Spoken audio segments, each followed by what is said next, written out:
My name is Ava. I was left at the altar in front of 200 people. What no one knew was, I didn't cry. I stood up, smiled, and walked straight into the arms of someone who actually respected me. But let's rewind. Because to understand how I got there, you need to know what led to that moment. The silence, the betrayal, and the power I didn't know I had until I stood up in that dress. Alone. It started 3 years earlier. I was 27, working as an event planner for a luxury hotel in Manhattan. Long days. High-pressure clients. And I loved it. Details calmed me. Making other people's big moments perfect made me feel like I had control over something in this messy world. That's when I met Daniel. He wasn't a client. He was part of the hotel's finance team. Numbers guy. Polished shoes. Strong jaw. Not someone who usually caught my eye. But he was kind. And in a place where everyone pretended to be someone they weren't, kindness hit different. We started having lunch together in the staff cafe. Then dinners. Then weekends. He told me he liked how calm I was. How I didn't try to impress anyone. I told him I liked how he listened. That he didn't talk over me. That I didn't have to be anyone else around him. By the end of year 1, he proposed at a quiet moment in Central Park. No cameras. No crowd. Just a simple ring and, let's build something real. I said yes. Not because it was perfect, but because I believed in building something that could become perfect. We planned the wedding together. Every detail. The venue was the rooftop ballroom of the same hotel where we worked. His idea. He said it felt like home. At work, things were changing. Daniel's team got a new senior VP. A man named Grant Marshall. Silver hair. Sharp voice. Exuded power without trying. He was intimidating but fair. And for some reason he took a liking to me. He once said, "Your calm is rare, Ava. Use it. Don't let people mistake your silence for weakness." I didn't realize until much later how much that would mean. With the wedding 2 months away, stress started creeping in. Daniel got distant. More meetings. More canceled dinner plans. He said it was work. I said okay. I always said okay. 1 week before the wedding, I overheard him on the phone in our apartment. He was whispering something about still figuring it out and not sure she's the one. I stood in the hallway, frozen. My chest tightening. He never saw me. I didn't confront him. I convinced myself I misheard. That stress made people say things they didn't mean. And then came the wedding day. Saturday. Sunny. Perfect weather. I stood in the dressing room. Lace and silk wrapped around my shaking hands. My maid of honor fixed my veil. I stared at myself in the mirror. 30 minutes before the ceremony, a hotel staff member walked in. She looked pale. Handed me a note. It was from Daniel. 3 lines. "I'm sorry. I can't do this. Please don't try to find me. That's it. No explanation. No goodbye." The room spun. Gasps. My mother sat down, crying. My best friend whispered, "Say something." But I didn't. I stood up, smoothed my dress, walked out of the room, past the stunned guests, past the string quartet, past the altar, and straight into the elevator. Grant Marshall was waiting inside. He had arrived just before the ceremony. He looked at me, confused. Then he saw the note in my hand. He didn't say anything. He just stepped out of the elevator, took off his jacket, and draped it over my shoulders. He looked around at the frozen lobby. Then he said, "Let's get out of here." We walked out together. No one followed. If you've ever been publicly humiliated and walked away with your head held high, this story is for you. Don't forget to subscribe to Revenge Tempest and tell us what country you're listening from in the comments. Your storm might just be beginning. Grant didn't ask questions. He just drove. We ended up at a quiet diner just outside the city. I still had the veil in my hair. People stared, but he didn't care. He ordered me. I didn't speak for 10 minutes. When I finally looked at him, he just nodded like he already knew. "You didn't deserve that," he said. I laughed, sharp and bitter. "You don't even know the story." He raised an eyebrow. "You think that changes how a man walks out on a woman in front of her entire world?" I didn't have an answer. But the words started spilling out. About Daniel. About how I ignored the red flags. About the whispering phone calls and the long silences. About how I thought it was just stress. Grant listened. Not with sympathy but with attention. Like he expected strength from me, not a breakdown. He said, "You know, sometimes people leave because they're scared of who you're becoming." I blinked. "What does that mean?" "It means maybe you were outgrowing him." And he knew it. We sat there for hours. I didn't even notice time passing. By the time he dropped me off at a hotel, One that wasn't the one we worked at. He handed me a card. If you need anything, and I mean anything, you call me. I didn't. Not for weeks. I returned to work a month later. People stared, whispered, but no one said it out loud. Daniel had quit the day after the wedding. No explanation. No goodbye to anyone. I dove into projects. I worked harder than ever. Promotions opened up. I didn't apply. Grant called me into his office one afternoon. He poured 2 glasses of water and sat down like we were equals. Why aren't you applying for the director role? Because it'll look like pity. To who? To everyone. Let them talk, he said. You're the only one who knows what you're capable of. That night I updated my resume. I submitted it the next morning. 3 days later I got the job. First female director of events at the hotel. My team doubled. My calendar exploded. My silence became strategy. People stopped whispering. Grant and I worked closely. Weekly meetings turned into late-night debriefs. He was sharp, demanding, fair. We challenged each other. I stopped thinking about Daniel until I saw his name in an email. Apparently, he had joined a new company, one that was merging with ours. He'd be at the partnership event. I didn't panic. I didn't delete the invite. I clicked accept. The night of the event, I wore a slate gray dress. Elegant, controlled. I greeted everyone, ran logistics, kept the room moving. And then I saw him, standing by the bar, alone. He saw me too. And he froze. You walked over, smiled. Daniel. His voice cracked. Ava. I cut him off. The restrooms are down that hall. In case you need to run. His face flushed. Before he could speak again, Grant appeared beside me. Everything all right here? Daniel's mouth opened, then closed. He walked away. Grant waited a beat. Was that him? I nodded. He looks shorter, Grant said. I burst out laughing. That night, after the event wrapped and the guests left, I was gathering my notes when Grant walked in again.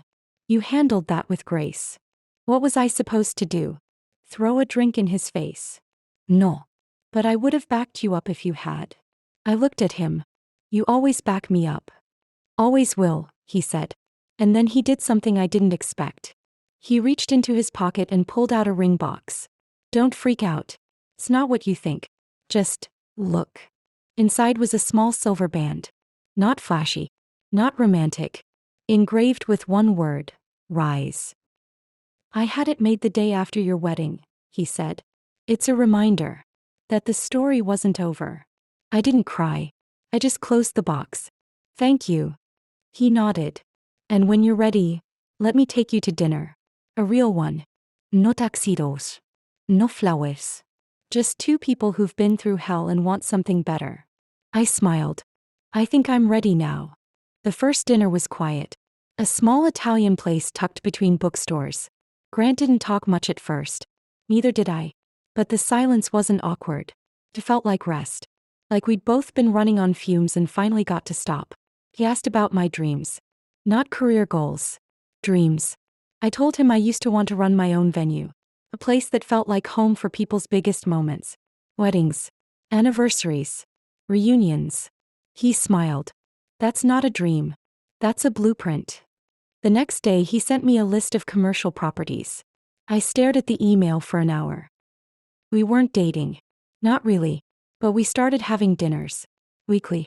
Then twice a week. Then he asked me to come with him to a gala. As his guest. I wore navy blue. Hair up. And when we walked in together, people turned. Daniel was there. I ignored him. When someone asked Grant if we were a couple, he said, "She's the future of everything I believe in." That night he kissed me for the first time. It wasn't passionate. It wasn't dramatic. It was steady. Confident. I didn't feel butterflies. I felt something better. Peace. 3 months later he asked me to move in.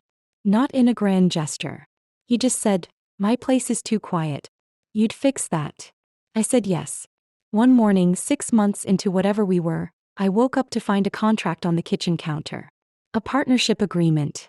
Grant had purchased a small historic venue in Brooklyn. "For you," he said. "You run it. You own 51%. I couldn't breathe. "Why would you do this?" "Because you needed a place to rise." and I needed to help build it. Opening the venue was hard. Licensing, renovations, staffing. But every step of the way Grant stood beside me. Never taking over. Just steady. Supportive. The first event we hosted was a small wedding. 30 guests. Simple decor. I cried afterward. Not during. After. Because it felt like reclaiming something. My name was on the sign. Ava's Hall. Guests started booking fast. Reviews poured in. Calm, elegant, unforgettable. Just like I'd always wanted. My parents came to see it. They hugged me for the first time in years. Said they were proud. 1 year after our first dinner, Grant proposed. This time it was a real proposal. But not flashy. He asked me in the same diner, same booth. "I've respected you since the day you walked away from that altar," he said. "Now I want to walk with you for the rest of our lives." I said yes. No hesitation. We got married in my own venue. 100 guests. No tuxedoed staff. Just people we loved and a string quartet playing low in the corner. I walked down the aisle with my head high.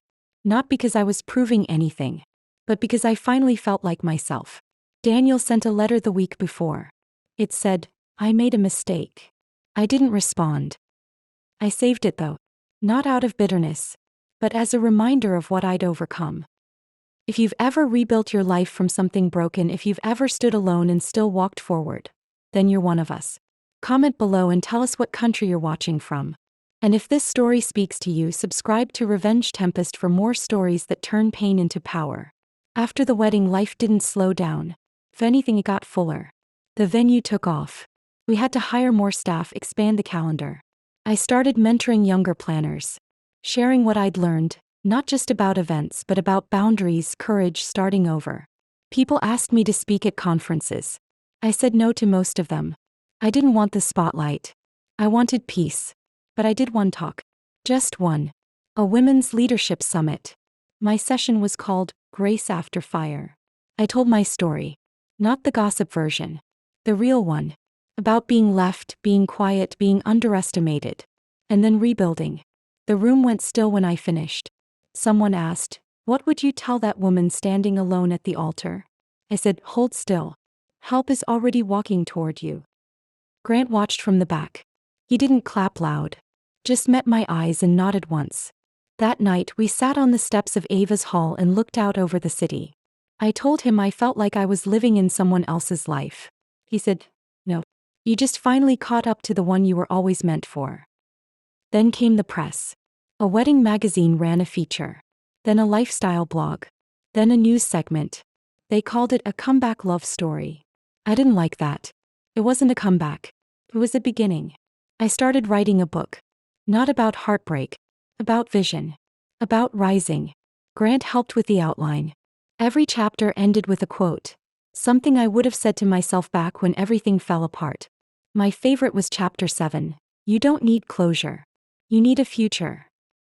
Daniel reached out again. This time through a mutual friend. Said he wanted to apologize in person. I declined. But I wished him well. And I meant it. Because by then I understood something most people don't. Peace isn't passive. Turned. I wasn't angry anymore. I didn't need to be. Because I'd already won. Quietly. Fully. On my own terms. 2 years after the wedding that never happened, I stood at the back of Ava's Hall watching another bride adjust her veil. She looked nervous. Her hands trembled just a little, the way mine used to when I was unsure of everything. I walked up quietly, touched her elbow and said, "You're allowed to be scared. But don't let that fear make you forget. This is your moment. No one else's." She looked up at me and asked, "Did you always know you'd get here?" I smiled softly. No. But I always knew I deserved to. After she walked down the aisle, I lingered near the side entrance, just beyond the soft glow of fairy lights. The music swelled inside, but I needed a breath. I wasn't thinking about the chaos of my own wedding day anymore. I was thinking about the stillness I'd fought for since then. The quiet certainty I had now. That peace I never thought I'd find. Grant found me there. He leaned against the brick wall beside me and handed me a glass of ginger lemonade. "She reminds me of someone," he said. I smirked. Yeah. Someone who never let heartbreak define her. He kissed my forehead. You made this. All of it. I looked out at the skyline. At the way the sun dipped behind the hills and painted the city in gold. I thought about the girl I used to be. The one who stood frozen at the altar in a sea of gasps and murmurs. The one who smiled through the ache and chose dignity when everyone expected drama. That girl wasn't gone. She'd just grown into someone who didn't flinch anymore. Later that evening, when the last guest had drifted away, I sat in my office, surrounded by little reminders of everything I'd built. My degree hung on the left wall. Beside it, the press clippings from the wedding magazines and local paper. In the middle, a frame containing the first invoice I ever issued under Ava's Hall. Grant came in carrying a small tray with 2 glasses of wine and a slice of chocolate tart we'd served earlier. He set it down and handed me a fork. "To the strongest person I know," he said, raising his glass. I clinked mine against his. "To the man who saw me when I couldn't see myself." We didn't need music. Or speeches. Or applause. Just the quiet understanding that sometimes, the best revenge isn't anger. It's happiness. Not the loud kind, but the steady one that lasts. The kind that grows roots. The kind you build with your own 2 hands. Weeks later, I got an invitation to a conference in Seattle. They wanted me to speak on resilience and reinvention. I almost declined. Traveling wasn't appealing, but Grant nudged me. "Someone needs your story. Don't hoard your growth." So I went. I told the story, this time from a stage. I didn't focus on the pain. I focused on the pivot. The moment I chose not to break. Someone in the front row cried quietly. Another took furious notes.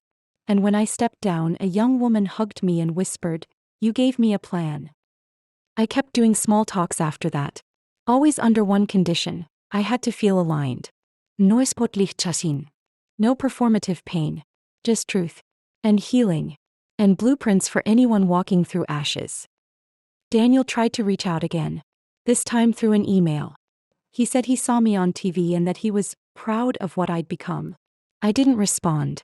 Not out of spite. But because I had nothing left to say. Some chapters don't need closure. They just need to stay closed.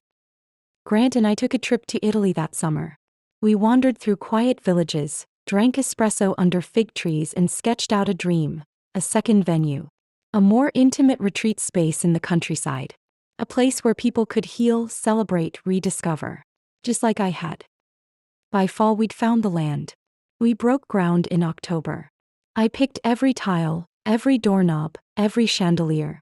The blueprint wasn't just architectural, it was emotional. Every space designed to hold joy, softness, and new beginnings. We called it Second Bloom. The first event we hosted, there was a small vow renewal.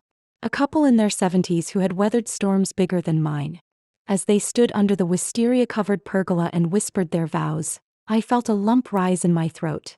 Not because I wanted that story, but because I finally knew I'd written my own. A week later, I stood alone on the back patio of Second Bloom, watching the lights flicker across the vineyard. The night was quiet, the kind of silence that felt earned. I thought about everything I'd been through. Everything I'd shed. Everything I'd stepped into. Then I walked back inside where Grant waited with open arms and 2 mugs of tea. And I thought, this is what power looks like. Not revenge and fire, but freedom and gentleness. Where are you listening from? Drop your country or city in the comments. And if you've ever been underestimated, abandoned, or told you weren't enough, remember Ava's story. You don't rise by shouting. You rise by rebuilding. Quietly. Powerfully. Relentless. Subscribe to Revenge Tempest.